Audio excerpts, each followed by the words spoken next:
Bismillah. Ada 3 amalan spesial. Saya ulang, ada 3 amalan spesial yang diisyaratkan dalam Al-Quran dan Sunnah Rasulullah SAW, yang kemudian memberikan pintu-pintu surga khusus bagi pengamal. Jadi saya tidak usah banyak-banyak sebutkan dulu, 3 dulu saja. Nanti dari 3 ini, kira-kira Bapak Ibu sanggupnya yang mana?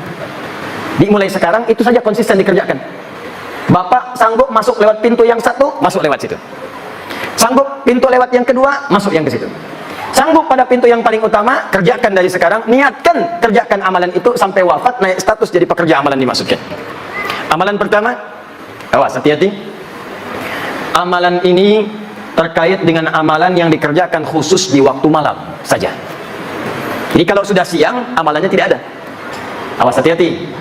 Amalan ini hanya dikerjakan di waktu malam saja. Kalau sudah siang, maka amalannya sudah tidak berlaku lagi. Jadi kalau Anda mendapatkan malam, segera kejar amalan ini, karena kalau sudah siang, tidak akan bisa Anda dapatkan lagi. Amalan yang pertama ini disebut dengan tahajud. Disebut dengan apa namanya? Tahajud. Inna fil jannati baban yuqalu tahajud. Sungguh di surga itu ada satu pintu, nanti disebut dengan pintu tahajud, yang hanya masuk ke situ orang-orang yang rajin tahajud. Bahkan dikatakan ainal mutahajjidun, ainal mutahajjidun, mana ahli tahajud, mana ahli tahajud, fa idza dakhaluhu ughliqat. Kalau sudah masuk ahli tahajud, ditutup pintunya serapat mungkin. Jadi yang cuma ikut-ikut nonton melihat orang tahajud tidak bisa masuk. Hanya ahli tahajud tidak bisa masuk. Dan dahsyatnya ahli tahajud ini ketika masuk ke dalam surga yang dimaksudkan, diberikan tempat spesial oleh Allah langsung di taman surga. Jadi kalau Bapak Ibu tinggal di komplek, kemudian tinggalnya di depan taman, enak tidak? Bagus tidak? Nah, ada orang masuk surga, tinggalnya di taman surga langsung. Dan keistimewaan yang kedua, dia langsung diperkenankan oleh Allah sebelum masuk ke surganya bisa melihat Allah langsung tanpa hijab, yang di dunia tidak pernah ditatap. Anda bayangkan ya, Bapak Ibu punya anak sekolah misal di Amerika, 20 tahun tidak pernah jumpa. Ada berita besok mau tiba di Soekarno-Hatta di Jakarta. Pesawat landingnya tibanya jam 7, Bapak Ibu jemput datang ke bandara jam berapa? Bukan sekedar jam 5, dari sehari sebelumnya sudah terbang ke Jakarta. Ditunggu di bandara. Setiap pesawat dihitung 1, 2, 3, 4. Dilihat kemudian di papannya, kapan anak saya akan tiba? 20 tahun nggak jumpa. 20 tahun tak pernah tatap, 20 tahun tak pernah bertemu. Begitu disampaikan akan tiba pertemuan, rindunya luar biasa.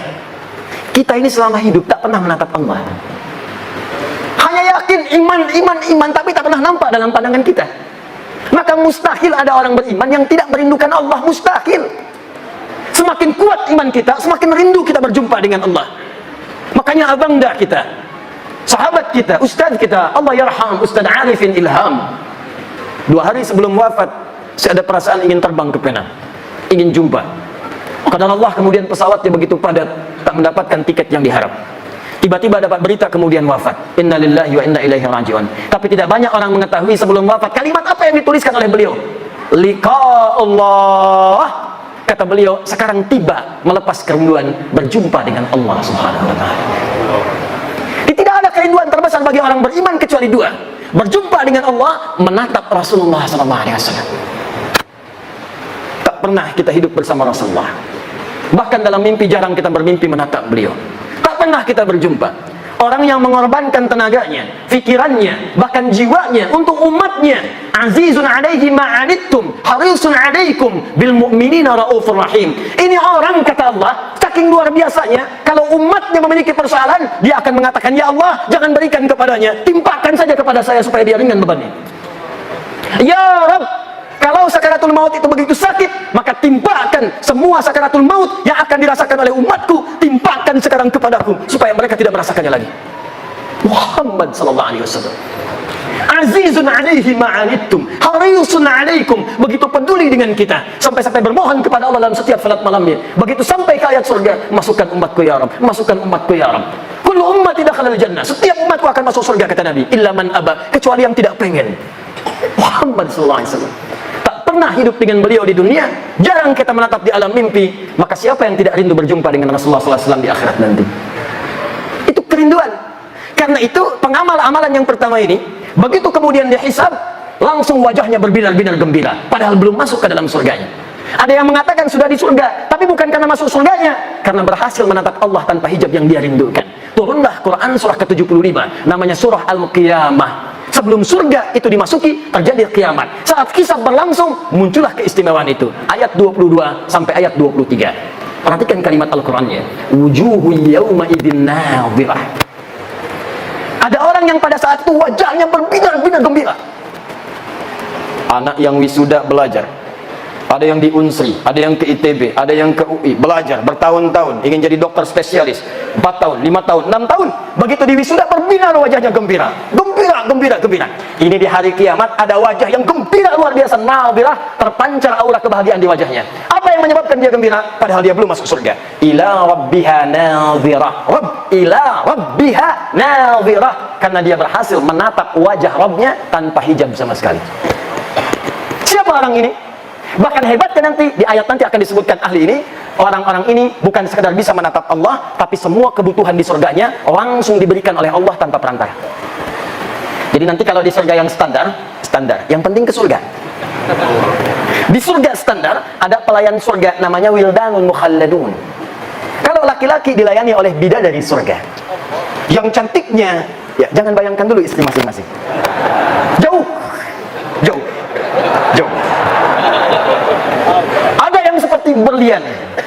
Jadi begitu kemudian menatapnya, cahaya berkilauan. Masya Allah. Bapak ibu lihat istri masing-masing, tembaga. Minimal masih ada pancarannya.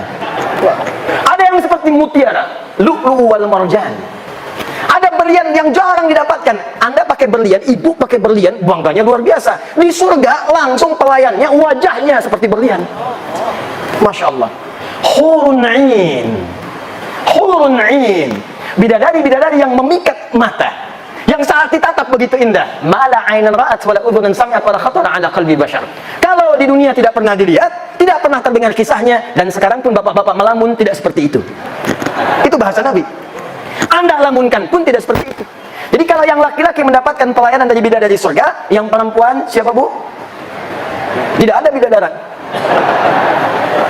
Yang ada pangeran-pangeran surga. Jadi kalau laki-lakinya dilayani oleh bidadari surga, maka yang perempuannya dilayani oleh pangeran-pangeran surga. Gantengnya jangan bayangkan suami ibu sekarang. Jangan samakan dengan ustadz yang sedang ceramah. Jauh. Indahnya luar biasa. Bi aqwabi wa abariqa wa ka'sin min ma'in. Ketika melayani Anda, maka mutiara-mutiara, ada gelang-gelang yang indah. Kalimatnya sangat luar biasa. Wajahnya sebelum datang cahayanya sudah tiba. Anda bayangkan. Sebelum datang cahayanya sudah tiba. Sebelum datang auranya sudah tampak. Begitu tiba, pancarannya luar biasa. Itu surga yang standar. Surga yang paling standar. Surga yang ini tidak. Langsung Allah yang memberikan. Apa amalan orang ini? Disebutkanlah langsung di Quran surah 51 ayat 15 sampai 17.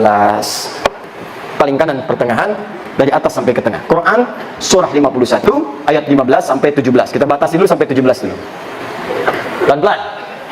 Innal muttaqina fi jannati wa 'uyun. Nanti ada orang-orang takwa yang akan tinggal kemudian di taman surga. Apa keindahan taman surga itu? Akhirina ma atahum rabbuhum. Maka mereka akan mengambil semua kenikmatan surga, langsung diberikan oleh Allah Rabbnya. Berikan. Lihat, kalimatnya menggunakan Rabb. Rabbuhum. Ketika menatap Allah, kalimatnya menggunakan Rabb. Wujuhu yawma idzin nadhirah ila rabbiha nadhirah. Rabb. Yang memberikan nikmatnya Rabb. Bahkan yang paling dahsyat, ada orang-orang yang masuk surga ini saat di dunia dia punya kemampuan yang kata manusia terbatas. Kata orang dia tidak berpunya, tapi orang-orang tidak sadar dia punya amalan yang tidak dimiliki oleh orang yang lainnya. Kata yang kaya dia miskin. Kata si miskin ini, yang kaya itu miskin karena dia tidak punya amalan seperti yang pernah saya kerjakan. Jadi dia menyiapkan kekayaannya saat tiba di akhirat. Jadi saat masuk ke Masjid Baitur Rahman dia jalan, dia lewat empempe Paradin. Karena tak punya untuk yang dibeli, dia bawa sampai ke masjid. Empempe Paradin. Masuk masjid baru mau tahiyatul masjid meninggal. Kullu nafsin dha'iqatul maut. Ya ayyatuhan nafsul mutmainnah. Begitu masuk ke dalam surga, dimasukkan ke surganya, yang pertama teringat empempe Paradin. Ada itu isyaratnya. Kullama ruziqu minha min thamarati rizqan qalu hadha alladhi ruziqna min qabl wa utubihi mutasyabiha. Begitu masuk ke dalam surga, ya Allah, empempe Paradin. Persis sama seperti yang dipikirkan. Sama persis. Apakah sama Paradinnya? Belum tentu. Bayangkan, semua yang diinginkan di surga baru difikirkan tiba. Ya Allah, sekutang, jus alpukat, empe-empe, yang paling dahsyat, dia punya amalan spesial. Nah, ini amalannya tidak susah, cuman juga tidak mudah, karena waktunya cuman malam, bukan di siang. Apa amalannya? Kanu qalila minal laili ma yahja'un. Amalan pertama orang hebat ini, orang muhsin ini adalah saat di dunia sedikit tidurnya. Bahasa Quran, sedikit tidur. Tidak ada istilah dalam Al-Quran termasuk hadis orang yang sedikit tidur kecuali menunjukkan orang yang rajin bangun malam. Kalimat bangun malam diidentikan dengan tahajud. Ingat, ini pesan saya, kalau Al-Quran sudah menyampaikan kalimat, jangan ditambah, jangan dikurangi. Begitu ditambah, kalimatnya akan berubah makna. Kata Allah sedikit tidur, Anda tambahkan sedikit-sedikit tidur, maka maknanya akan bergeser. Dikurangi, hilang maknanya. Kata Allah sedikit tidur, buang sedikitnya tidur. Paham? Baik, jadi apa amalan yang pertama? Sedikit tidur. Kanu qalila minal laili ma yahja'un. Siapa yang sedikit tidur ini? Ditafsirlah kemudian di Al-Quran surah ke-17 ayat ke-79 sampai dengan ayat 81, paling kiri di pertengahan di mushafnya. Inilah amalannya, apa yang disebut kemudian dengan amalan salat tahajud. Quran surah 17 ayat 79 sampai dengan 81. Kita punya 3 menit lagi untuk menuju Isya. Pelan-pelan nanti kita jeda di Isya. Saya agak cepat karena yang mau saya sampaikan bukan amalan ini intinya, ini pilihan pertama. Jadi kalau Bapak Ibu ingin ambil yang ini silahkan. Maksud saya begini, nanti ini yang dikerjakan sahabat Nabi sebagian besarnya. Jadi kalau mereka pengen masuk surga lewat pintu tahajud, maka mereka akan kurangi amalan yang lainnya sebagian, maka yang ini akan difokuskan. Jadi kalau saya pengen masuk pintu tahajud, mungkin puasanya jarang, mungkin hanya Ramadan, ada yang begitu. Hadis Muslim nomor hadis yang ke-14. Ya Rabiun ilan Nabi sallallahu alaihi wasallam. Datang seorang Arab Badui kepada Nabi sallallahu alaihi wasallam. Faqala ya Rasulullah, maka dia berkata, ya Rasulullah, dullani ala amalin basitin yudkhilul jannah. Tolong tunjukkan kepadaku amalan yang sedikit-sedikit saja. Amalan yang ringan-ringan saja. Yang penting aku bisa ke surga. Cerdas orang ini. Modal sedikit, keuntungan pengen banyak. Ya Rasulullah, jangan berat-berat, jangan susah-susah, yang penting saya ke surga. Kata Nabi secara singkat, cukupkan dengan yang fardu. Jadi kalau sholat, fardu saja, 5 waktu. Kalau puasa, Ramadan saja. Kalau ingin mengeluarkan harta, zakat saja. Kalau kamu konsisten, kamu bisa masuk surga yang standar. Kalau ingin lewat yang standar, kata Nabi, maka kerjakan tatawwu', tambah dengan amalan sunnah. Pilihlah sunnahnya. Kalau cuma surga standar, kerjakan amalan-amalan fardu, cukup. Itu pun kalau tidak bermaksiat. Kalau bermaksiat, habis juga. Sholat iya, riya juga iya. Baca Quran iya, mabuk juga iya. Haji iya, mencuri juga iya. Dikerjakan seperti itu, habislah STMJ. Sholat terus, maksiat jalan. Begitu dikerjakan sholatnya, maksiatnya jalan, maka maksiat mengambil pahala sholatnya.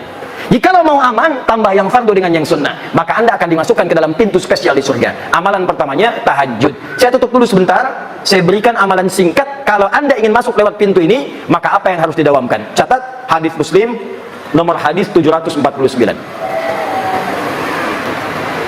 Salatul laili mathna mathna, fa idza khashiya ahadakumul fajra falyutir rak'atan wahidah. Bangunlah kalian di malam hari, tunaikan tahajud. Kata Nabi, kalau ingin tahajud, ini kuncinya. Kalau baru mau memulai, kata Nabi, maka jangan dulu kejar terlampau berat. Kerjakan dulu konsisten 2 rakaat. Walaupun cuma 2 rakaat, jangan lewatkan malam. Walaupun bangun 2 rakaat saja. Kalau khawatir fajar akan tiba, maka segera tunaikan witir 1 rakaat. Jadi kalau Anda kerjakan 11 rakaat, 23 rakaat, tapi malam ini sholat, besok tidak, besok lagi tidak, besok lagi tidak. Lebih disukai orang yang tiap malam bangun, walaupun cuma 2 rakaat, witirnya 1 rakaat. Kalau Anda kerjakan dengan niat minta masuk pintu tahajud, maka besar kemungkinan insya Allah dikabulkanlah dan masuklah ke dalam pintu tahajud yang dimaksudkan. Jelas sampai sini? Jadi kalau ingin masuk lewat pintu tahajud, silahkan masuk. Mulai sekarang, jangan tinggalkan sebagian malam, walaupun hanya mengerjakan 2 rakaat, plus witir 1 rakaat. Nah, sekarang ada yang lebih hebat lagi. Dia akan masuk pintu itu dan melewati semua pintu-pintu. Bahkan, maaf ya, dia ini yang paling hebat, amalan dia amalan yang lain, bukan yang tadi, tapi saat dikerjakan, dia akan masuk lewat pintu tahajud, masuk lewat pintu lain, masuk lewat pintu lain. Amalan apakah itu? Nanti saya akan tunjukkan anak-anak muda, bahkan ada anak nanti yang saya berikan bocoran dari Palembang, yang datang kepada kami 2 hari lalu, dia dari Muara Enim, ya, dengan keluarga yang sangat luar biasa. Nanti saya akan tunjukkan keluarga besar ini mengejar amalan itu. Apakah amalan yang dimaksudkan? kita lihat setelah menunaikan salat Isya berjamaah, insyaallah. Subhanakallahumma bihamdika asyhadu an la ilaha illa anta astaghfiruka wa atubu ilaik. Assalamualaikum warahmatullahi wabarakatuh. Bismillah. Assalamualaikum warahmatullahi wabarakatuh. Alhamdulillah wassalatu wassalamu ala Rasulillah wa ala alihi wa sahbihi wa man wala wa ba'du. Saudara-saudariku, alhamdulillah kita telah menunaikan salat Isya berjamaah. Kita bermohon kepada Allah semoga salat yang telah kita tunaikan diterima oleh Allah Subhanahu wa taala. Hadis sahih riwayat Imam Ibnu Majah nomor hadis 925. Selepas salat Nabi senantiasa memohon berdoa singkat kepada Allah, Allahumma inni as'aluka 'ilman nafi'an wa rizqan thayyiban wa 'amalan mutaqabbalan. Ya Allah, hamba bermohon kepadamu, mohon anugerahkan kepada hamba ya Allah ilmu yang bermanfaat, rizki yang baik, serta terimalah amalan-amalan yang telah kami kerjakan. Semoga dengan itu dikabulkan oleh Allah Subhanahu wa taala. Kita akan cepat karena malam ini nanti saya akan berikan sesuatu yang istimewa sebagai awal perubahan hidup kita mulai malam hari ini insyaallah.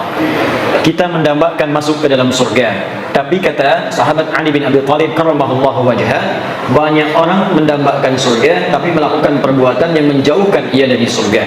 Ada pula orang tidak ingin masuk neraka tapi banyak mengoleksi amalan-amalan yang menjerumuskan ia ke neraka. Maka Allah sampaikan kepada kita amalan-amalan untuk dijauhi supaya menjauh dari neraka dan amalan-amalan spesial yang memasukkan kita ke surga. Sudah kita bahas tadi sebelum Isya, ada amalan spesial pertama yang kalau Anda kerjakan bukan sekedar surga standar biasa, surga istimewa di taman surga, nikmatnya langsung dari Allah dan kenikmatannya luar biasa. Secara singkat, amalan utamanya adalah tahajud. Jadi ketika ada ayat tahajud dalam Al-Quran, misal surah ke-17 ayat ke-79 paling kiri sebelah atas sampai 81-nya, Allah sampaikan wa minal laili fatahajjad bihi nafilatan lak. Dan di antara sebagian malam, gak usah ambil semuanya. Kata Allah, saya tidak ingin berikan kepadamu semua malam, kamu ambil sebagiannya saja, tunaikan tahajud. Tapi ingat baik-baik ya Bu, Pak, teman-teman, tahajud itu asalnya dari kata hajada, aktivitas yang dikerjakan setelah tidur sejenak. Tidur dulu supaya malam bangunnya segar. Nah, bisa Allah mengatakan misalnya fahjad, tahajud, malam bangun. Tapi kenapa ditambah dengan ta dan ada tasydid di ujungnya? Tahajjada. Padahal asal kalimatnya hajada yahjudu. Jadi tahajjada. Di ilmu sharaf punya 12 cabang ilmu lagi. Ada tambahan huruf 1 thulathil mazid di harfin. Tambahan 1 huruf. Kalau ditambahkan ta di antara maknanya sesuatu yang dikerjakan dengan sungguh-sungguh dan serius. Jadi kalau Anda ingin bangun malam, itu mesti sungguh-sungguh, mesti serius. Harus ada persiapan, ada usaha. Ini menunjukkan amalan ini sekalipun kelihatannya mudah, tapi tidak mudah dikerjakan kecuali sungguh-sungguh dalam merencanakannya. Kalau di akhirnya ada tasydid, pakai tasydid dari kata syiddah, ini menunjukkan amalan itu tidak mudah dan butuh motivasi 2 kali lipat. Karena itu orang-orang yang pengen tahajud bangunnya 3:30, itu pasang alarm bisa dari jam 2, Pak. Pengen sholat 3:30, pasang alarm jam 2, alarmnya sampai 4 kali. Jam 2:15, setengah 3, jam 3, 3:15 untuk sholat jam 3:30, alarm jam 2:15 untuk mematikan alarm yang kedua, alarm kedua mematikan alarm yang ketiga, alarm ketiga untuk alarm yang keempat, baru yang keempat pun masih ngantuk. Alhamdulillahilladzi ahyana ba'da ma amatana wa ilaihin nusyur. Bangun-bangun jam 6. Kelihatannya sedikit. Maka dari itu bagi yang ingin tahajud, silahkan siapkan diri. Anda masuk pintu tahajud ke surga spesial. Dan kalau ingin mulai, jangan membebani diri. Ad-dinu yusrun wala usrun. Agama itu mudah, jangan dipersulit. Maka naik tangga itu jangan langsung naik tangga ke tangga yang kelima, tangga ke-7, karena tangga dimulai dari tangga pertama, kedua, ketiga, dan seterusnya. Maka kata Nabi di hadis Muslim nomor hadis 749 dari Ibnu Umar radhiyallahu taala anhuma, salatul laili matna matna. Kalau pengen salat malam, mulai 2 dulu.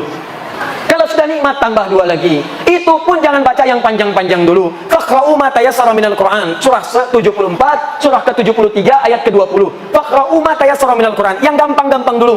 Mungkin malam pertama kalau nggak pernah tahajud, malam pertama kul dulu. Rakaat kedua kul lagi.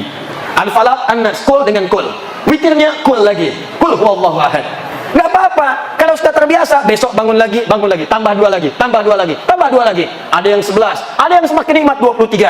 Di Madinah ada yang sampai 39, ada yang lebih daripada 40. Saking nikmatnya mengejar pintu surga dengan tahajud. Dan pintu ini penting. Nanti kalau Bapak Ibu umrah, atau haji nanti akan berangkat, saya doakan insya Allah yang belum berangkat dipercepat untuk berangkat. Insya Allah, dan tidak cukup dengan amin, nabung insya Allah, pasang target. Nanti kalau ke Madinah, masuk Masjid Nabi, saat nanti akan masuk ke Masjid Nabi itu, begitu Anda masuk, nanti ada wilayah khusus yang karpetnya merah, atasnya ada manik-manik lampu. Nah, di wilayah itu ada karpet hijau disebut dengan Raudhah. Sebelah kiri Raudhah, dekat yang makam Nabi itu, kamarnya Nabi, itu nanti ada wilayah Sufa. Sebelum Sufa ada yang seperti panggung kecil, ada gundakan. Itulah dulu kamarnya Sayyidina Ali bin Abi Thalib ketika berumah tangga dengan Fatimah Az-Zahra. Tahukah Anda kalau tiap malam saking pentingnya tahajud, Nabi bangun membangunkan Ali bangun, Fatimah bangun, ayo istrinya bangun. Saking inginnya keluarga Nabi itu bertemu dengan Allah, rindunya lepas, masuk lewat pintu tahajud dibangunkan semuanya. Padahal Nabi ahli surga, Ali ahli surga, Fatimah itu putri surga, Al-Hasan penghuni surga, Al-Husain penghuni surga. Dua-duanya adalah penghuni surga, pemimpin para pemuda. Al-Hasan dan Al-Husain malamnya masih tahajud. Antum siapa? Ibu istri Nabi bukan. Antum menantu Nabi bukan. Cucu Nabi bukan. Tetangga Nabi bukan. Sahabat bukan. Tabi'in bukan. Imam juga bukan. Makmum kadang-kadang. Pengen masuk surga lewat pintu tahajud, surga Firdaus. Bangun malam terlewat. Anda siapa? Sehat. Makanya sering disindir oleh Allah. Buka Quran surah ke-73. Al-Muzammil, orang yang berselimut nikmat dalam tidurnya. Al-Mudaththir, orang yang berselimut untuk berlindung dari sesuatu yang menegangkan. Al-Muzammil pakai selimut menikmati malam. Ya ayyuhal muzammil, hai yang sedang berselimut menikmati tidurnya malam. Qumil laila illa qalila. Katanya pengen ke surga, katanya spesial. Ayo bangun malam, kalaupun cuma sedikit. Nisfahu aw yunqus minhu qalila. Ayo ambil pertengahannya, atau kalau nggak kuat ujungnya mendekat ke arah subuh. Auzid alaihi warattilil Qur'ana tartila. Atau kemudian tambah sedikit, jangan terlampau dekat ke subuh supaya engkau menikmati bacaannya. Bacalah Quran dengan tartil. Innalaka fin nahari sabhan tawila. Dulu katanya pengen ke surga, siang harinya sibuk luar biasa, sibuk kerja, ada yang jualan, ada yang menjahit. Ya, ada yang jual ini, ada yang jual itu, ada yang jual pakaian, ada yang jual, ada yang ngajar, ada yang macam-macam, ada yang ke kantor. Masya Allah, siangnya sibuk kerja, malamnya tidur, cita-cita masuk surga. Makanya kata Allah, kamu ini aneh. Katanya pengen ke surga, siangnya sibuk kerja, malamnya nikmat tidur, cita-cita ke surga. Bangunlah walaupun cuma 2 rakaat. Siap tahajud? Siap tahajud? Allahu Akbar. Insya Allah, mudah-mudahan di hari kiamat kita dibangkitkan, ada pintu tahajud memanggil kita. Masya Allah. Aina fulan, wong kita galuh. Wah, mutahajidun. Mana orang Palembang yang tahajud? Langsung disebut Palembangnya. Masuk, masuk, masuk, masuk, masuk. Masya Allah. Pak Edi Taylor, masuk. Bapak Sabil, masuk. Pak Lutfi, masuk. Prabu Muli, masuk. Oki, masuk. Banyu Asin, masuk. Indonesia, masuk. Masya Allah. Ketika pintu tahajud memanggil, ada pintu lain lagi yang memanggil. Pintu ini disebut dengan Ar-Rayyan. Inna fil jannati, hadis Al-Bukhari, baban yuqalu Ar-Rayyan. Sungguh di surga itu ada satu pintu, namanya pintu Ar-Rayyan. Pintu ini akan memanggil ahli puasa. Aina shaimun, aina shaimun. Puasa disebut dengan as-siyam. Orangnya disebut dengan shaim kalau laki-laki. Perempuan tinggal tambah tak di ujungnya. Muslim laki-laki, perempuan muslimah. Mukmin laki-laki, perempuan mukminah. Shaim laki-laki, perempuan nah, ya. Ahli puasa. Puasa, puasa, puasa. Puasanya disebut dengan as-siyam. Ya ayyuhalladzina amanu kutiba alaikumus syiyam. Ingat as-siyam, bukan as-siyam. As-siyam. As-siyam. As-siyam itu puasa. Ya. Saya baru turun dari bandara, saya lihat kemudian ada baligo besar. As-siyam katanya, baik. Tapi untuk ahli surga yang kedua ini yang spesial, as-siyam, orang yang rajin puasa. Jadi bukan cuma nunggu Ramadan. Pada Ramadan pengen Syawal. Dalam Syawal pengen Senin. Dalam Senin nunggu Kamis. Dalam Kamis nunggu pertengahan bulan Ayyamul Bid. Bahkan ada yang paling dahsyat, saking cintanya dengan puasa ditunggu sampai dengan mengerjakan puasa Daud. Hari Senin puasa, Selasa tidak. Rabu puasa, Kamis tidak. Jadi kalau sedang puasa Daud itu sudah puncak tertinggi puasa sunnah. Puncak tertingginya. Jadi kalau masuk misalnya Kamisnya mesti buka, jangan puasa. Orang yang biasa puasa Senin Kamis kemudian puasa Daud, maka ketika jatuh bersamaan dengan puasa Senin Kamisnya, pahalanya dituliskan sekaligus. Apa dalilnya? Al-Bukhari, idza maridal 'abdu aw safar kutiba lahu mithla ma kana 'alaihi muqiman sahiha. Kalau ada seorang hamba mengerjakan amalan tertentu, rutin terbiasa dengan itu, tiba-tiba dia sakit atau punya halangan atau bahkan sedang safar dan tidak mengerjakan amalan itu, maka pahalanya tetap dituliskan walaupun dia tidak mengerjakannya. Ada yang biasa puasa, safar, karena safar dia buka, aw ala safarin, atau dia sedang safar, perjalanan jauh, tidak puasa di hari itu, maka pahala puasanya tetap dituliskan. Yang paling dahsyat kalangan akhwat, ibu-ibu, emak-emak, dalam keadaan sucinya dia biasa baca Al-Quran, dia tahajud, dia puasa, dia sedekah, tiba-tiba dalam keadaan masa haidnya, datang bulannya, dia libur salatnya, dia libur baca Al-Quran misalnya. Begitu dia tidak salat, padahal dia biasa tahajud, biasa salat sunnah, maka semua pahala salatnya langsung dituliskan walaupun tidak mengerjakannya. Makanya saya katakan, rugi seorang muslimah dalam masa sucinya hanya mengerjakan amalan fardu saja, karena saat masa haidnya yang dituliskan cuma itu saja. Nanti kalau sudah tiba menopause, sama aja dengan laki-laki, nggak ada batas. Makanya ayo coba berlomba. Maka dikatakan aina shaimun, mana ahli puasa, maaf, yang tidak biasa puasa, yang tidak senang puasa, dia tidak akan masuk lewat pintu ini. Fa idza dakhalahu ughliqa, begitu masuk ditutup. Yang puasa Daud masuk, tiba-tiba langsung tutup. Kok ditutup? Saya Daud juga. Daud apa kamu? Saya salat Daud. Subuh salat, duhur tidak, asar salat, maghrib tidak. Tidak bisa masuk. Jadi yang bisa masuk cuma ahli puasa saja. Jadi kalau bapak ibu tidak kuat bangun malam untuk sholat tahajud, maka cobalah masuk ke pintu yang istimewa yang kedua dengan pintu Ar-Rayyan, pintu orang puasa. Sekarang hari apa? Jumat masuk ke Sabtu, pindah maghrib sudah masuk Sabtu. Kalau belum biasa puasa tunggu Senin. Kenapa tunggu Senin, Ustaz? Karena Senin itu ada puasa sunnah, banyak orang yang puasa. Kalau banyak yang puasa, terasa lebih ringan kita menunaikannya. Kalau Anda saja sendirian yang lain puasa, baru mau coba sudah pengen puasa Daud. Biasanya subuh, sebelum subuh sahur, duhur buka. Coba Senin dulu. Senin nikmat, Kamis coba. Makanya jaraknya agak jauh antara Senin dengan Kamis. Nikmati dulu. Senin dengan Kamis jalan, tunggu pertengahan bulan. Perhatikan bagaimana Islam memberikan runtutan supaya nikmat mengerjakan semua amalan itu. Kalau sudah selesai semuanya, Masya Allah, Ramadan nikmat, Daud nikmat, Senin Kamis nikmat. Maka ada amalan ketiga, ini yang ingin saya percepat. Maaf, kalau Anda mengerjakan amalan ini, maka akan otomatis terdorong jiwa kita mengerjakan amalan yang lain. Biasa puasa, belum tentu tahajud. Biasa tahajud, belum tentu puasa. Tapi kalau Anda mengerjakan amalan yang ketiga ini, maka otomatis diri kita ini akan dipaksa seketika ingin menunaikan tahajud. Seketika nikmat puasa. Saking hebatnya amalan ketiga ini, kalau yang tadi pintu tahajud masuk, pintu puasa masuk, pintu sedekah masuk, yang ini semua pintu surga berebut memanggil namanya. Sampai Abu Bakar As-Siddiq radhiyallahu taala anhu mengatakan pada Nabi, ya Rasulullah, apakah saya bisa masuk lewat pintu-pintu itu? Kata Nabi, semoga engkau termasuk dari bagiannya. Maka beliau menata setiap harinya untuk mengerjakan amalan-amalan yang dipanggil lewat semua pintu itu. Dan dalam Al-Quran ada satu amalan kalau dikerjakan maka cenderung kemudian mengajak pada amalan yang lain. Apakah amalan itu? Itulah amalan ahli Al-Quran.